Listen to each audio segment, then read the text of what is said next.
The first college football playoff rankings are out. Why all of the faux outrage? Tyler from Spartanburg becomes a thing, and we'll also look ahead to the weekend. This is the College Game Day podcast for the first day of November, which, as our friend Jim Harbaugh would say, the air is crisper, the leaves are brown and falling, and it's time to win championships. I'm sure we'll talk about Jim Harbaugh in another context a little later on. Rece Davis and Pete Thamel with you. Pete, let's start with the college football playoff rankings. I'm not surprised Ohio State's number one.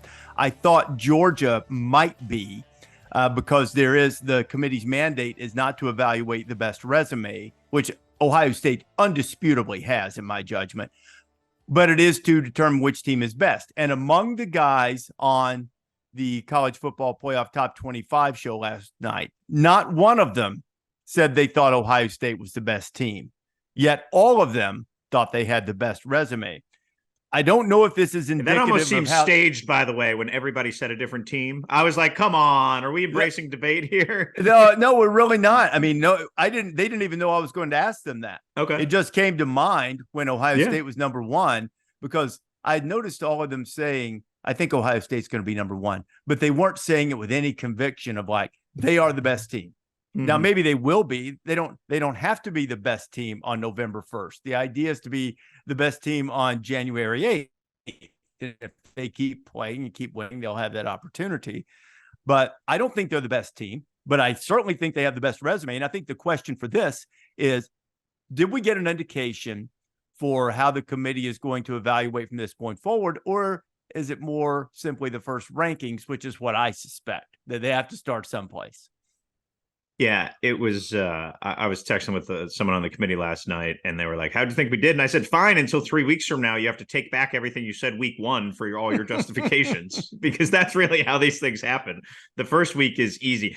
I was certainly, not aggrieved by anything in these. I think I've been around too long to like overreact to week one ranking. I think back to the first rankings released in 2014, Rece, Mississippi State was the number one team, right? Mm-hmm.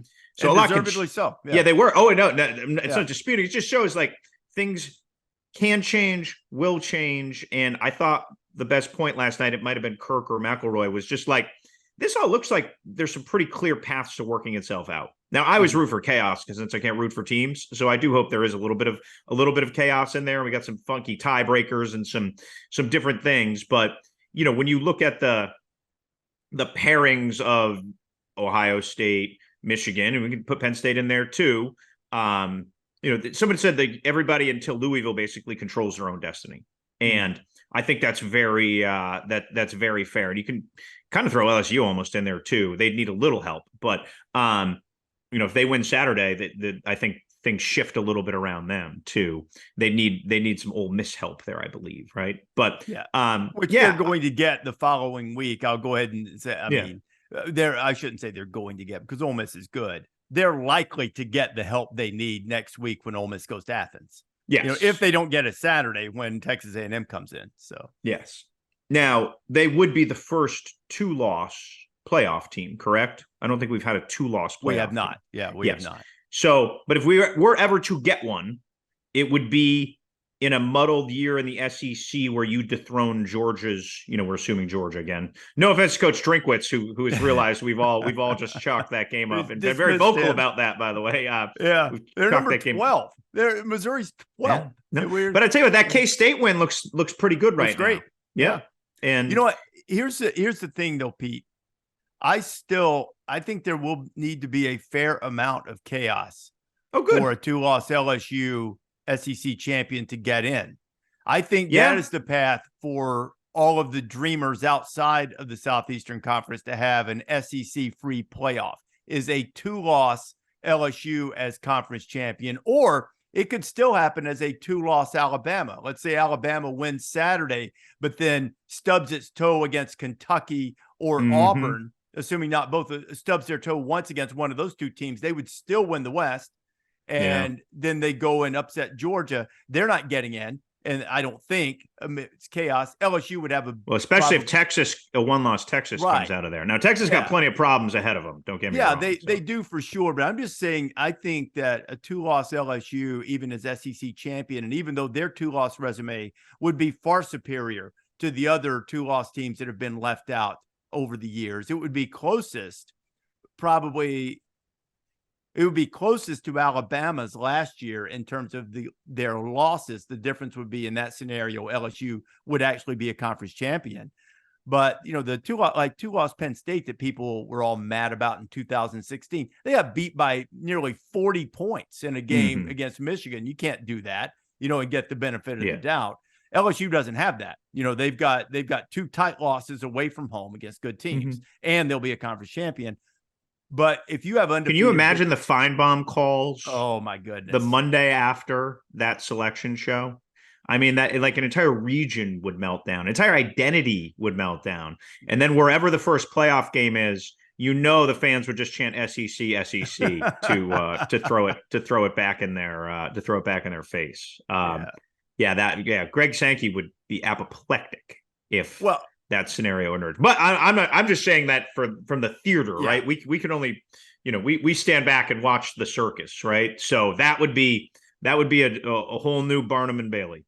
It would be. The one thing that I think is that I've heard some people say, and I respect the judgment on it, I just don't necessarily agree with it, is that Florida State's in trouble. I don't really think so, because I think their situation is pretty much what it was anyway. They really can't afford a loss. They probably can't put themselves in the mix of being a 1-loss champion. In that situation, they bring themselves into the group of being evaluated. But if they win their games, they're fine, because Ohio State and Michigan are going to play each other. They're not going to be left out in favor of whoever loses that game.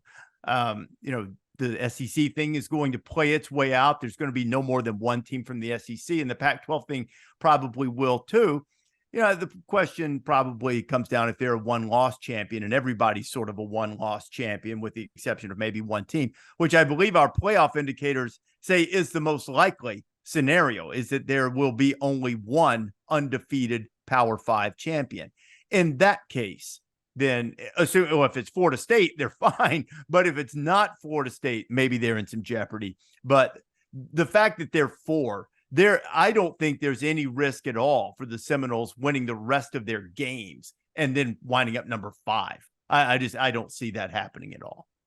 No, I mean, no Power 5 undefeated team has ever been close. And again, when they beat Clemson, it was a different Clemson than we're sitting here now with 4 losses. I will say this: whoever scheduled that Florida State LSU game should get a gold star from Mike Alford, the Florida State athletic director, because without that game, I think that conversation's a little more real. No question. Yes. No question. Yeah.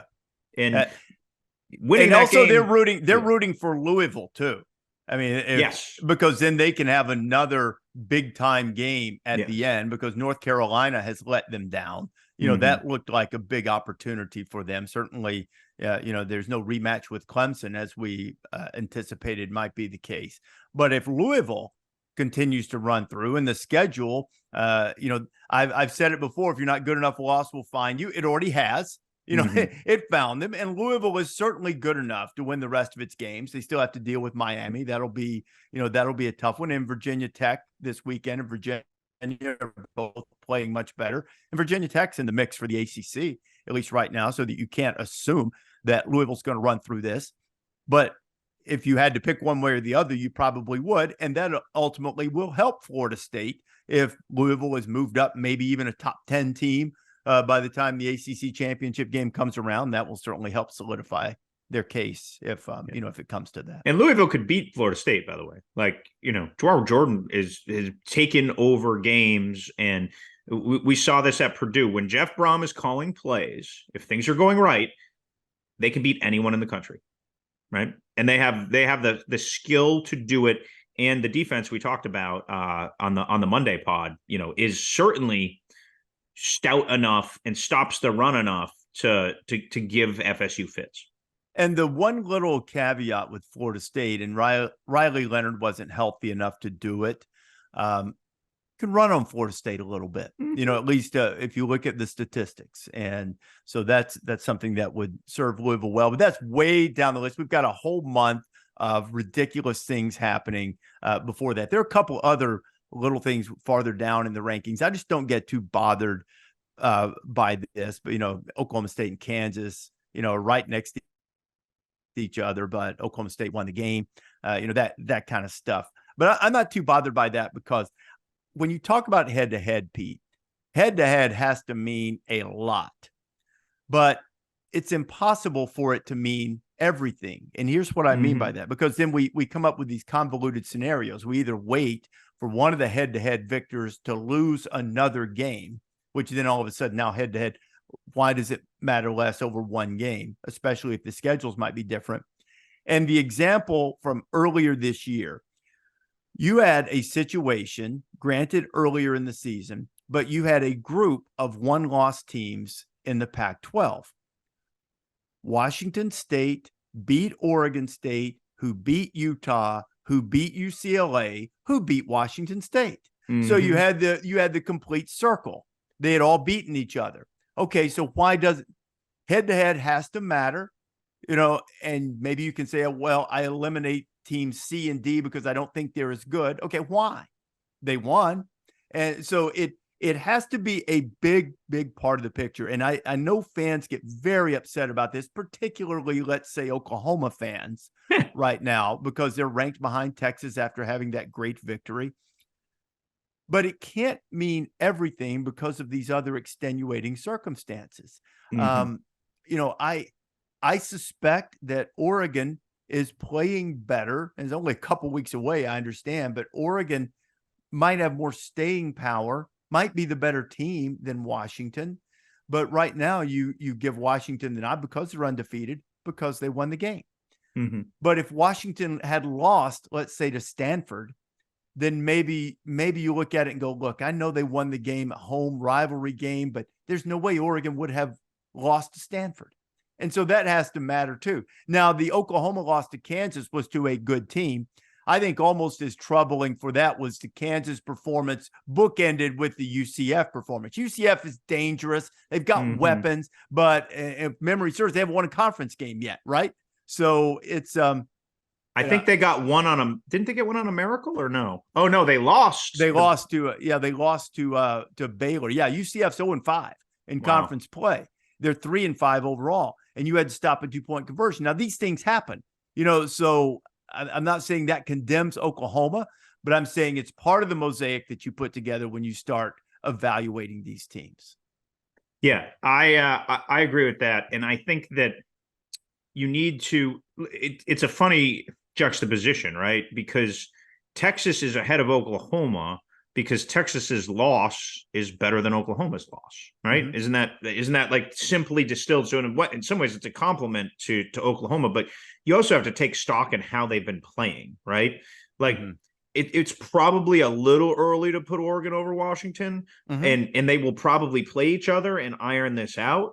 But again, I wouldn't have kicked and screamed if those were flipped. I get it sort of defies basic logic, but I think when you go through this intricate exercise, which the people in the CFP will often tell you it is an intricate exercise, and you have to evaluate all these factors, that is only going to be one of the factors. So again, this is not a new scenario, not a new argument.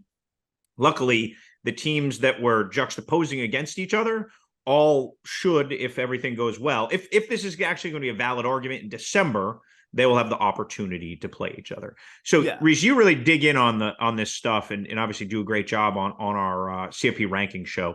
Give me like 2 or 3 of the chaos scenarios that have like just bubbled up in your head. The devil on your shoulders. Like, what about this? Okay, here's the one. The first one, another one of those round robin scenarios.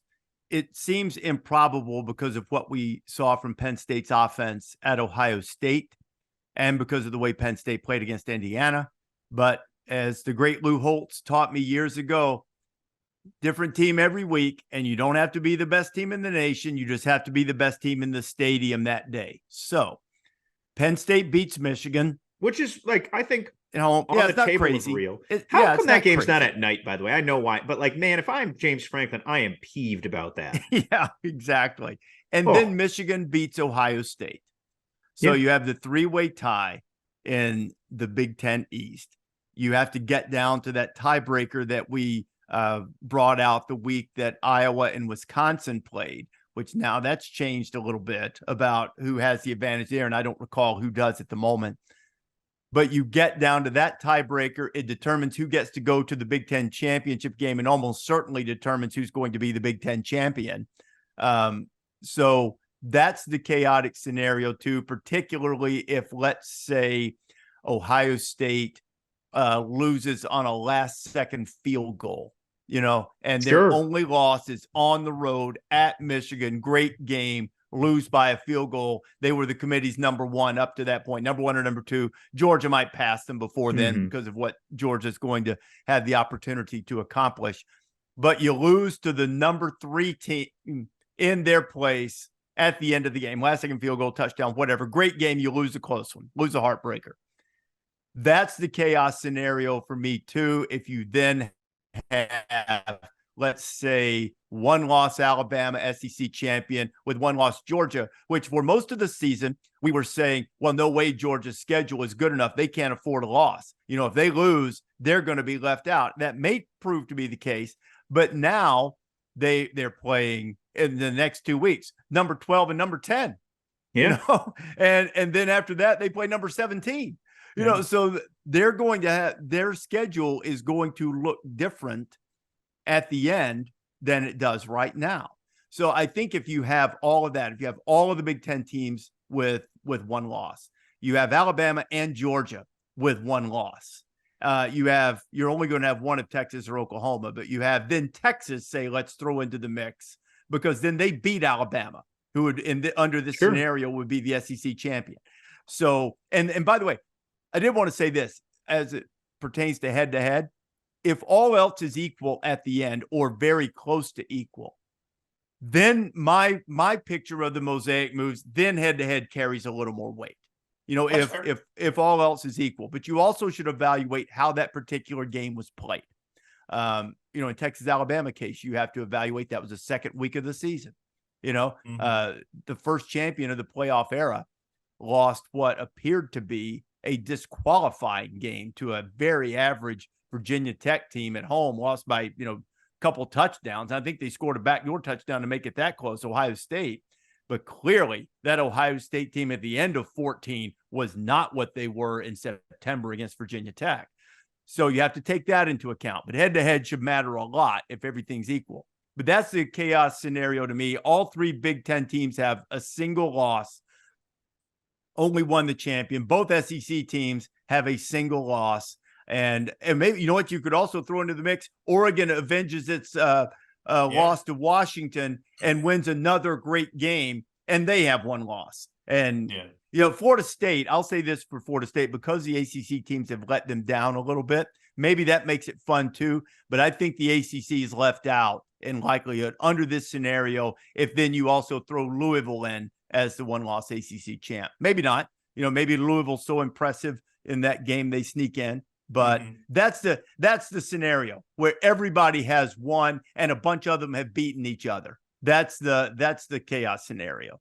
That's good. That's some good chaos scenario in there. We definitely root for chaos. It'll spice up the ranking show if nothing else. Man, so. We need it. We need it too, Pete. We've been several years in a row where we've been several years in a row that it's been kind of a foregone conclusion. I mean, even last year, I understood the argument that Alabama was making about the 2 losses at the end, but they also had 3 wins against pretty average teams that also came right at the end. Sure, they could have been undefeated. They also could have lost 4 or 5. So I didn't really think that they had a great argument last year. And Ohio State, as good as it was, Ohio State sort of just became the least objectionable option, for the last spot. Last year would have been a great year for the BCS, to have 1 versus 2. Then again, TCU wouldn't have had the opportunity. But we need some I want to see that drama, and the only person in our building other than the producers is that graphics operator having to type in the name, of who the last team is. That part will be fun. Yeah. We have Ryan McGee who's just popped in on the Zoom. I wanted to ask you, Rece, about I thought it was a great question to Boo Corrigan about whether the Michigan sign stealing investigation would impact the room. Just curious what you thought of his answer. I mean, they showed Ward Manuel in the room, so if we've learned one thing about the CFP, it is a non-controversial organization, right? Like Bill Hancock is no drama, won't tell you the sky's blue, smiles, shakes everybody's hand. If you want him on the radio in Gadsden, Alabama, he'll go on the radio for half an hour and spin stories. So they weren't exactly going to make themselves a lightning bolt. So the answer was predictable. I was curious if, from what you've heard in preparing for that interview, if you think that is the case indeed. And I'm curious what Ryan thinks about all the chicanery, because I'm sure there's a story about ACC officials wearing shorts in the 80s that involved sign stealing to some extent.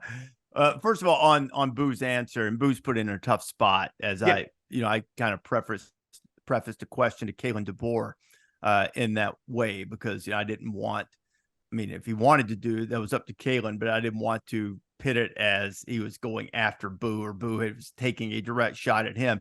Boo Corrigan's role on Tuesday nights is to certainly tell us what he thinks, but it is mostly to represent the decisions of the committee as a whole.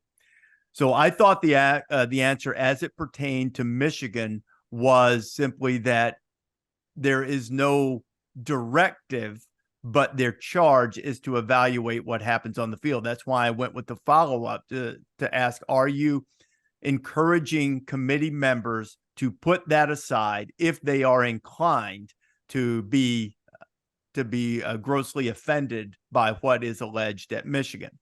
And, that was what I was getting at. But the bottom line, Pete, is you can't control how people think. Mm-hmm. And that is the beauty of the committee. For years and years, we hated the formula.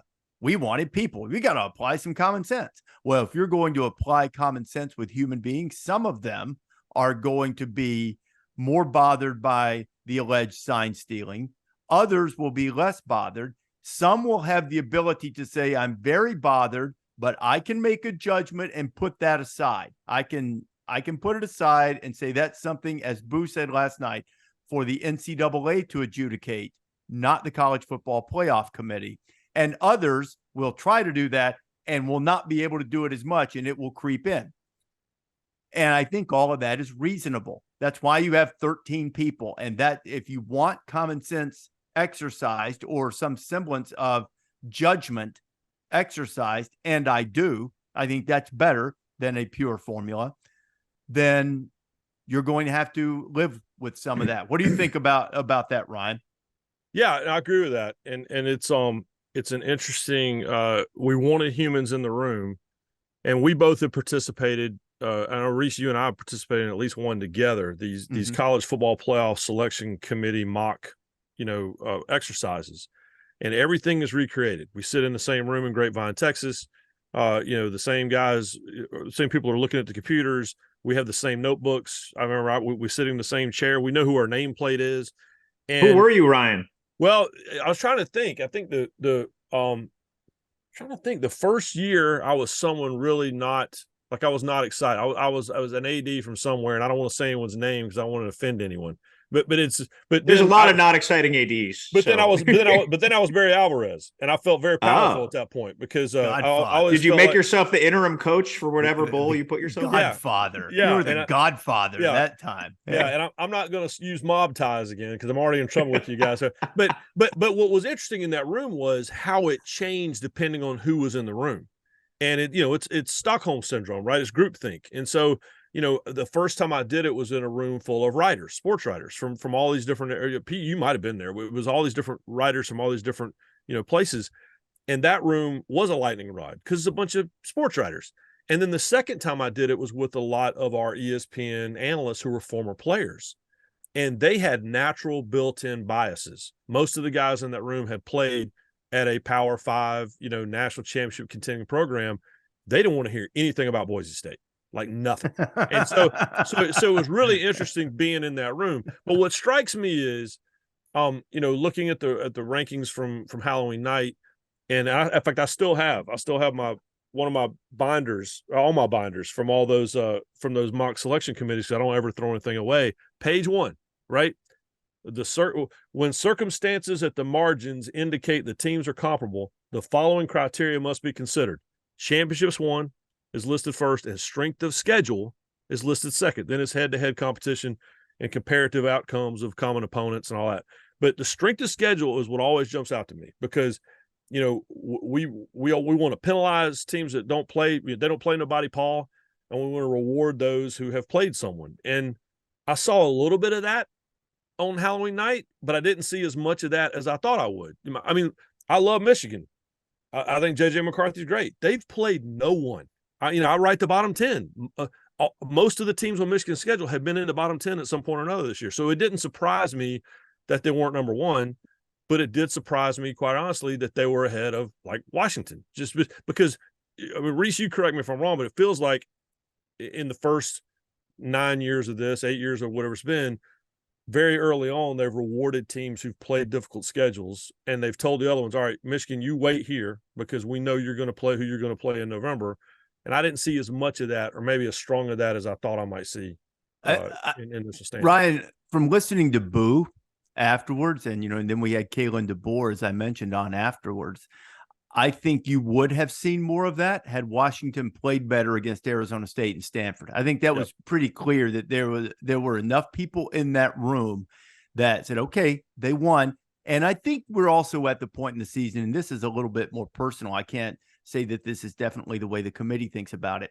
I'm much more lenient for one of those this time of year, because you're in the middle of the grind. They had two.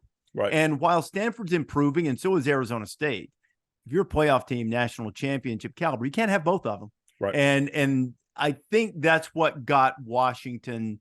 But the good news for them is they're still undefeated. If they win all their games, they're going to be fine. I believe anyway. Yeah. But I think speaking to what you're talking about, I think had Washington blitzed those two teams, or at least blitzed one of them, and maybe blitzed one of them and not had quite the scare at home that they did against Arizona State. And that, by the way, that is Exhibit A to prove that those guys watched the games. Yeah. But if they hadn't had that, I think you might have seen it change a little bit for a little while, and they might have had to wait. Maybe Michigan's a spot farther down, or something. And by the way, Pete, I told Rece this story not on camera last week, but I'll tell it to you. I told it on Marty McGee this past weekend. All right, you want a sign stealing story? 1992, I was on the video crew at Tennessee. We went to Johnny Majors the first year of the first ever conference championship game, and Alabama and Tennessee play third Saturday of October. We're pretty sure Tennessee and Alabama are going to play again in the SEC championship game. Typical Tennessee at the time. That's not exactly how it went down.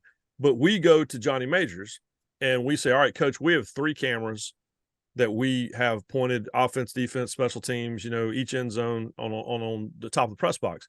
We have a 4th camera, and we can point that camera at the Alabama sideline, and then we can sync up the game to whatever they're doing on the sideline and probably figure some things out. And Coach Majors dressed us down. Like, that's not how we do it here. It's not the Tennessee way. That's not so-and-so.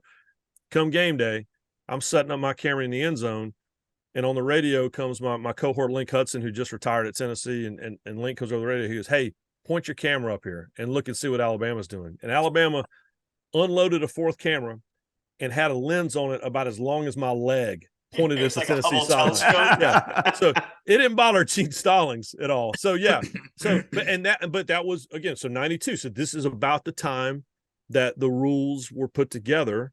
That in 94 was the opposing stadium. Yeah. And I think one of the big reasons for that too was because you start playing a team twice a year, and that wasn't happening before. And so, interesting. To me, that was always a huge factor, because now all of a sudden conference championship games are showing up, and now obviously with the playoff, that would be just crazy. I do need to remind you, Ryan, that the only signal that Alabama team needed Yeah. was put John Copeland, Eric Curry, Yeah, Antonio tackle. Langham, and Yeah. George Teague, Tackle. or go on the field. Yeah. And Yeah. go Hey. tackle somebody. They usually did too. I always tell a story when that game was over with. Heath Schuler looked right at me and he goes, "No one's beating them." He goes, "I don't care who they play, no one's beating them." And he was right. No one beat them all year. That was like the famous thing in Alabama circles is before they played Miami that year was, I think a lot of our game day colleagues, they were all talking about invincible Miami. No way Alabama, stinks on offense or whatever. And, they weren't great on offense, but David Palmer said, they're talking about us like we're nobody. He said, we're not nobody. We're Alabama. But they were unhappy when they took the floor of the Superdome that night and took it out on them. But anyway, maybe they have Miami signs. Who knows? Maybe they did. Maybe they did. Different rules. Different rules. How about Jim McElwain, by extension, being connected to two of the weirdest stories in the last 15 years of college football? The weird shark story, which he really got mad about, which I know Jim's, he's got a really good sense of humor. I really have never understood why that made him so mad. He should have laughed about it. Guy looked like, if you don't know, the guy that looked like Jim McElwain was lying on top of a shark on a boat someplace. It wasn't him.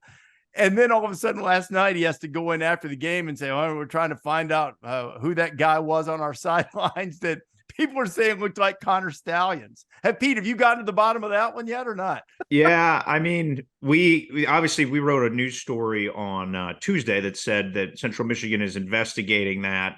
We'll probably have some more stuff today about that. But let's put it this way: let's use a logic exercise. Central Michigan was alerted on Monday afternoon, and you're only allowed 50 people in that coach's box. I've learned a lot about ticketing and how tickets work, and I've learned a lot about the coach's box in the last day. From the 20 to 20, you get 50 passes, and it's EQ, assistant coaches, trainers, doctors, whatever. But there's not like a billion of those passes around. You have to fill out a little NCAA form, 11 dot whatever. I'm making the number.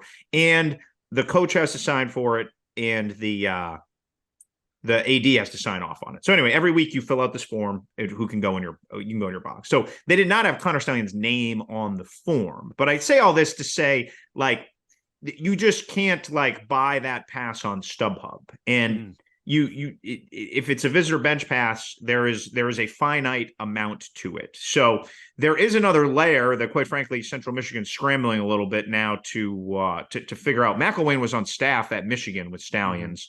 A bunch of the younger people on the Central Michigan staff and other people on the Central Michigan staff, not surprisingly, been at Michigan, right? That's usually how it goes. Like, the big state school can spin off into the others. But yeah, that one was all all timer. I mean, it breaks on Halloween and he's dressed up as a Central Michigan coach. Oh yeah, no, right? It's the best. It just keeps getting better. The best. Man. Yes. I mean, it's the absolute best. Early in the game, there's a play where a Central Michigan tailback like runs through the bench area. That happens like once a game. We've all stood on sidelines at some point, and everybody like parts away or goes to help the guy. Oh hey, slow him down, whatever, pull him back up, and the guy purported to be Stallions, who's likely Stallions, pulls his hat down, looks at the ground, and is avoiding so much he trips over the field goal thing on the sideline, the net, because he, has been around long enough to know when the camera's going to go to sidelines, and 3-4 times a game, some dude runs through the sidelines and you end up there. But it literally, everybody's like, whoa, and he's like, moving on. So it's the military training. Yeah, that's his military training. Yeah, yes, he was. There was some military training that showed up. I think some military training that he might have received on subtlety. We'd have to question the military on. Yeah, well, maybe so, but I'll say this for the guy. A couple of friends from outside the business have recently gone to work for companies that I really didn't know existed. That basically they're logistics people who make stuff happen, which is the best way to describe it. Connor Stallions, if all of this is proven to be true, has probably ended his coaching career, I would think. If I'm one of those logistics companies, I'm hiring that dude because he's brave, he's creative, he's a little reckless, but if you can put some parameters, some guardrails, some bumper rails around him, He clearly comes up with different solutions to make things happen. And if I have a company whose sole mission is we've got to move this material from point A to point B, or we've got to make this happen for this person, I mean, I'm giving that guy a shot at it. The guy dressed up as, he's like something out of a bad 80s high school football movie, puts on a hat and glasses and sneaks into a game. It looks like, maybe allegedly, it's like Catch Me If You Can, right? For creativity. Yeah, it's like that Catch Me If You Can with Leo DiCaprio. Oh, it's exactly it. Yeah, the guy that was movie, the best great movie check faker of all time, and the FBI hired him to catch people that were forging checks. Yeah. So, hey, by the way, you mentioned Halloween. So Pete, literally on Tuesday night, my wife and I are waiting on the neighborhood kids to come through, and I'm reading your story about Central Michigan, about the whole thing. Doorbell rings. My next door neighbor, who's a Michigan alum, he's got with his 2 twin kids, and he is dressed like Jim Harbaugh, and he's got binoculars around his neck. So even the Wolverines fans realize how wacko this thing is.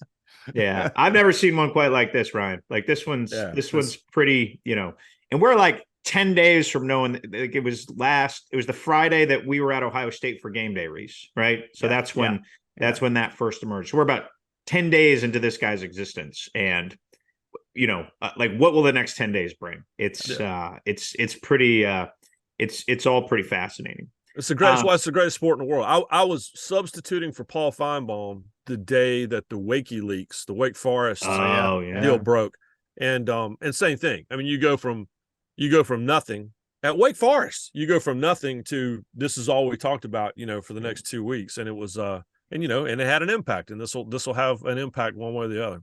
I read something, was reminded the other day, or maybe it was a tweet from Chris Lowe or someone who talked about, I guess, before a Florida-Tennessee game, that Spurrier left a fake play sheet down in the hotel in hopes that Tennessee would grab it. And one of the staffers picked it up and brought it back to him. And HBC's like, no, put it back, leave it. There's all kinds of stuff. Didn't Leach do that too? Leach did that. There's a Leach did that when he was at Oklahoma with Texas. Yeah. All right, so we did a great piece on that a couple of years ago. Oh, amazing. Jake Trotter wrote it. I have another Ryan McGee as Forrest Gump story for you. So a video crew, we go down to Florida, and we had $500,000 worth of video gear, and we don't want to have it in the Ramada Inn parking lot in Gainesville in a van. So Florida's like, yeah, you guys can put it in the office, lock it up in the office. So we go up to the office, and Ron Zook is the only coach in the office, and just starts screaming at us. We got all our Tennessee stuff on and everything.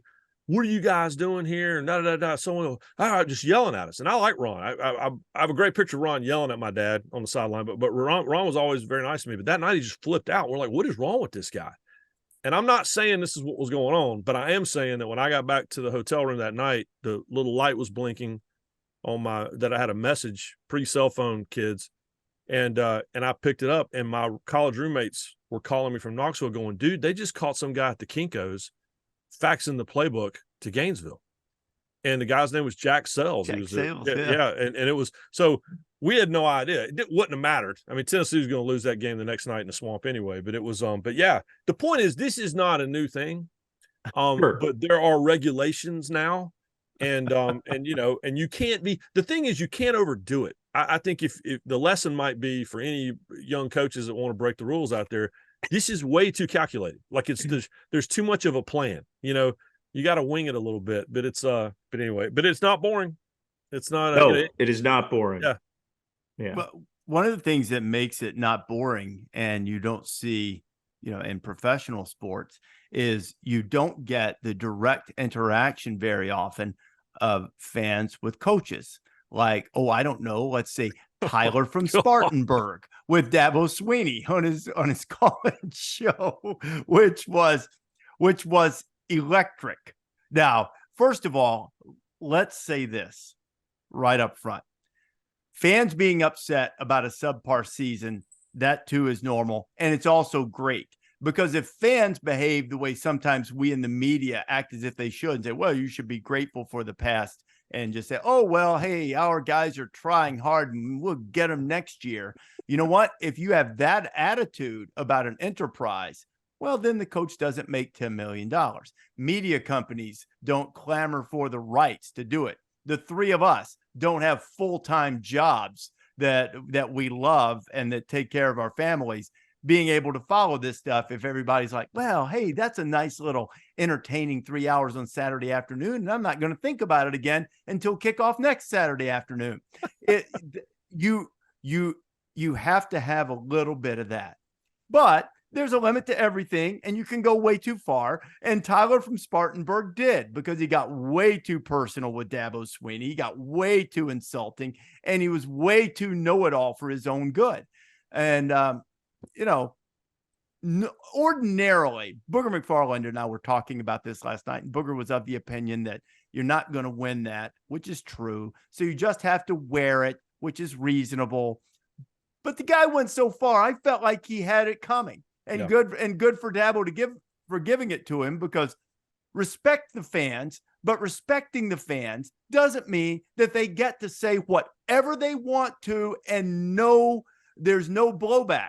Yes, free speech, they certainly can say whatever they want to. I'm talking about they can't say it without expectation of getting it right back, especially if they're going to approach it the way Tyler, which was my favorite part of Dabo's rant, by the way he said Tyler.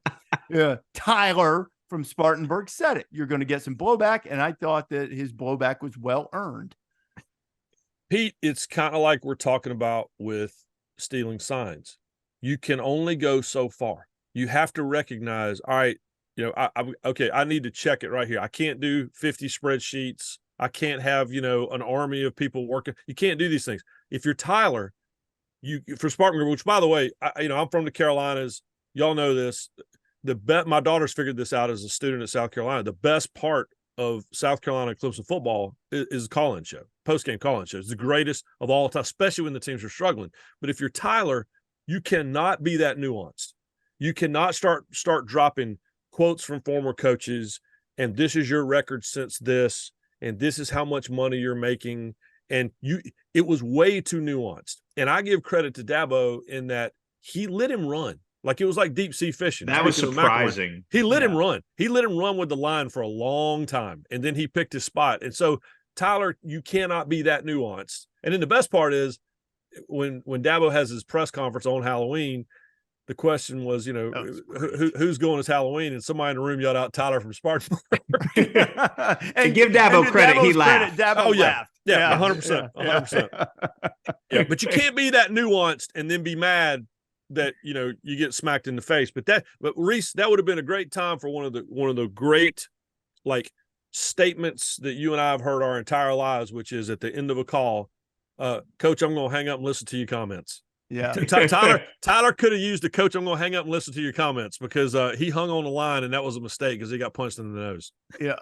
I'm not overly familiar with all of these coaches shows anymore, maybe the way I was, 30 years ago or something. But there was a clip that generated on social media that sort of reminded me of different ways to handle it. I guess on Saban's call-in show that there's this guy, Pee Wee, who gets the first call every week. He's from somewhere in South Alabama or something. And so maybe it was after they got beat by Texas, or maybe it was after the USF game or something. And so Saban, when they say Pee Wee's on the line, Saban, I guess Pee Wee's an offensive line aficionado or some such thing.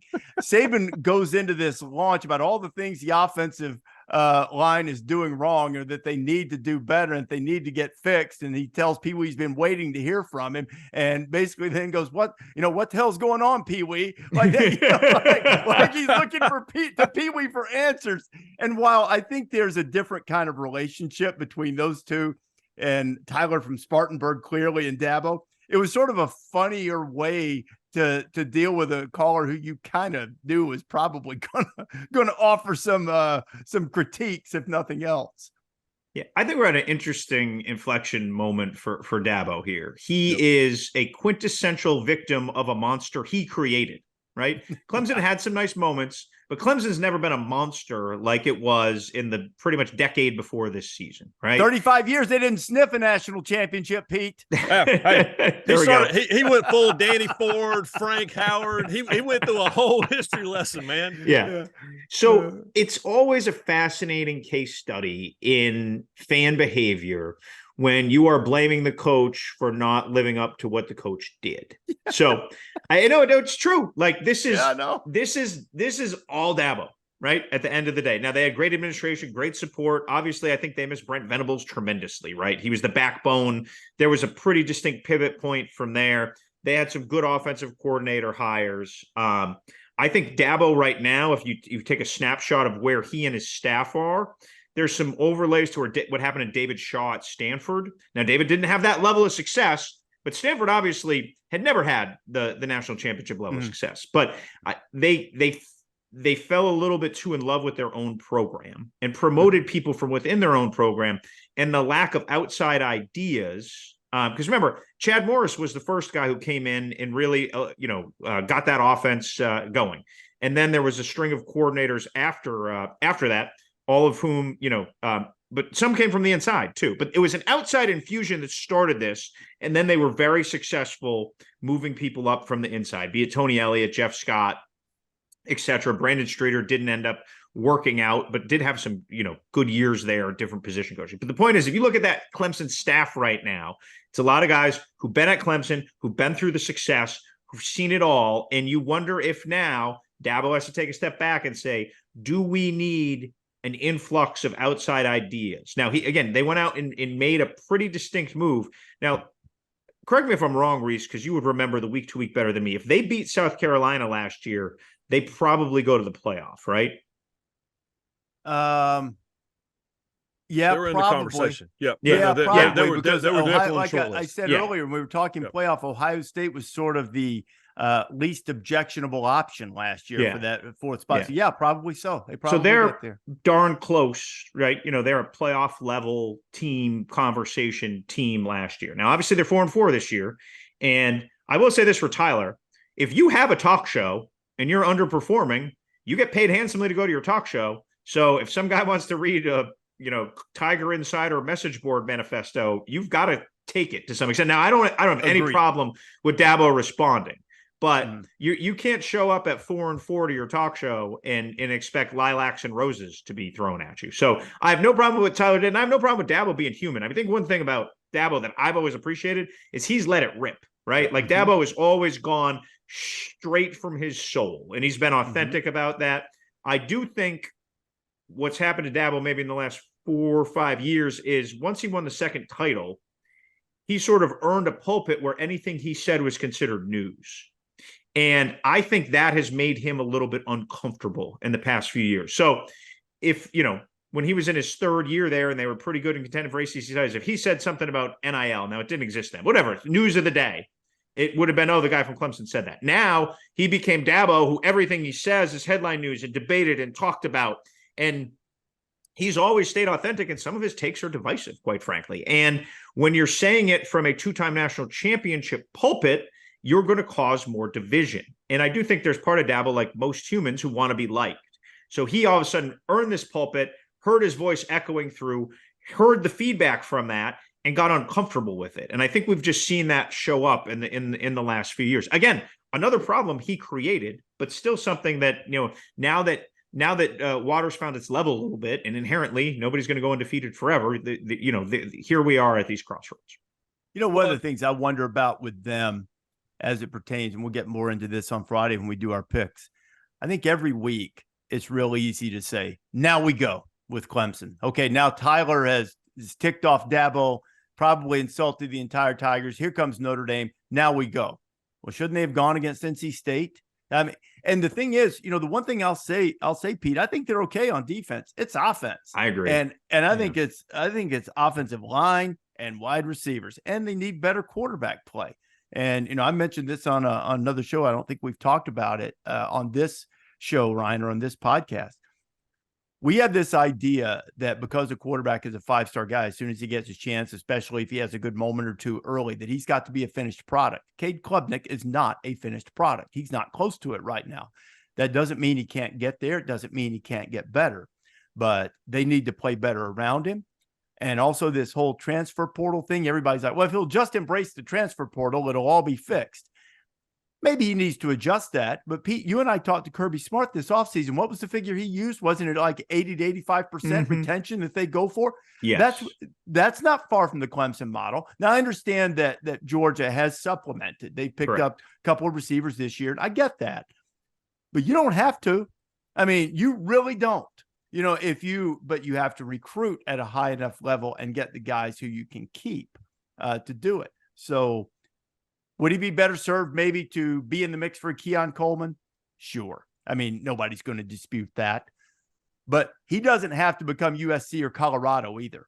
He doesn't have to. And I think this notion that, he should just go out and get a new offensive line from the portal. Hey, it doesn't work that way. And it shouldn't work that way for him. It's not what he believes in. And no one should suggest, in my judgment, that that's the path to fixing Clemson. The path to fixing Clemson is to get better on the offensive line, improve your quarterback play, and find Mike Williams and Sammy Watkins again, like you have in the past, with those guys on the outside. Yeah, I tell you what, it all makes me appreciate Nick Saban even more because you have X's and O's coaches and you have CEO coaches. Dabo's a CEO coach. He's as good as his staff. It's always been that way. I think he would acknowledge that. And I remember going in his office when he was the interim head coach, and he had all these 3-ring binders stacked up. And this was all the notes that he had taken over all the years, including mostly from Gene Stallings. And it was all the coaches he'd worked under. And he's like, if I'm ever given the chance, this is what I'm going to do. There was no football in there. It was all, how do you run practice? How do you recruit?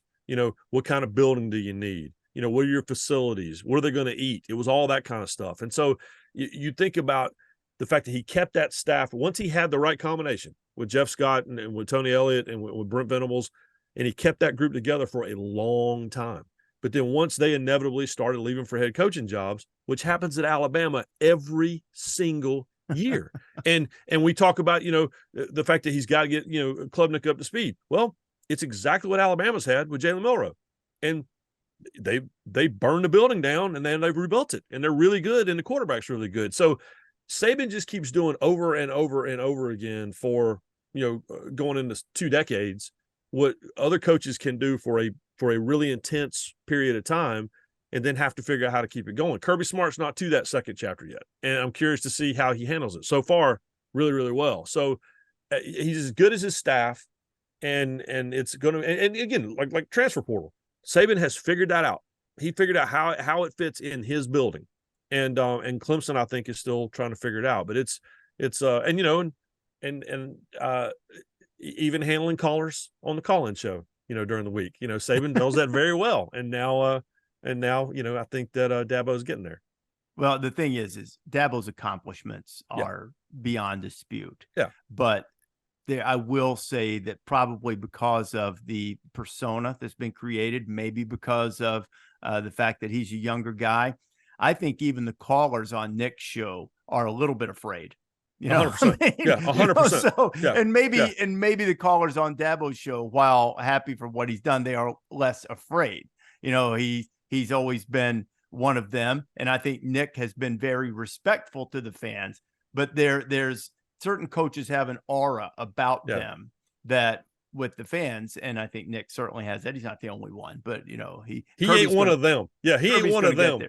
Yeah, he is to a degree, but they understand the separation. But anyway, it'll be the Clemson Notre Dame game is going to be one of the somehow semi under the radar games on a big Saturday that will be fascinating to watch as Clemson's in danger of falling under 500. Remember, Notre Dame just crushed them last year, Rece. Manhandled them. Well, everything in the world, Pete, like that gives you the old "now we go" feel. And I was just thinking, I went and looked back while we were talking. Clemson, I think, peaked at number 8 in the college football playoff rankings. And while maybe they would have made the playoff last year, and it certainly is, Ryan said they would have been in the mix, that might have been a near disqualifying loss because of the way it happened. Sure. You know what I mean? Because you're right. They killed them. And so there's going to be that and a lot of other factors too. It'll be one of the great games this weekend. Ryan, always a pleasure, my friend. Appreciate the stories and the time that you give us, and hope you have a great college football weekend. Y'all too. Appreciate it, boys. I hope some Bama fans troll you for accusing him of cheating in '92. Oh yeah. Oh no, they already did. No, the early '90s Alabama fans are more of the if you're not cheating, you're not trying. That's fair. I told that story on a stage in the parking lot at the cocktail party on Saturday, and one guy, as soon as we hit commercial break, went, "The hell with you, man!" I was like, "All right," and he had his Bama jersey on. So yeah, they're still out there. Thanks, guys. That's why we get the jobs, Ryan. That's why we have the good jobs. That old boy right there pays my bills, fellas. That's right. Thanks for listening to the College Game Day podcast. Picks coming up on Friday with Stanford Steve. Great to have Pete back in the mix and staying right on top of this Michigan story for us and all the shenanigans that tend to unveil daily. We encourage you to subscribe to the podcast. You'll never miss a single episode if you do so. We'll talk on Friday.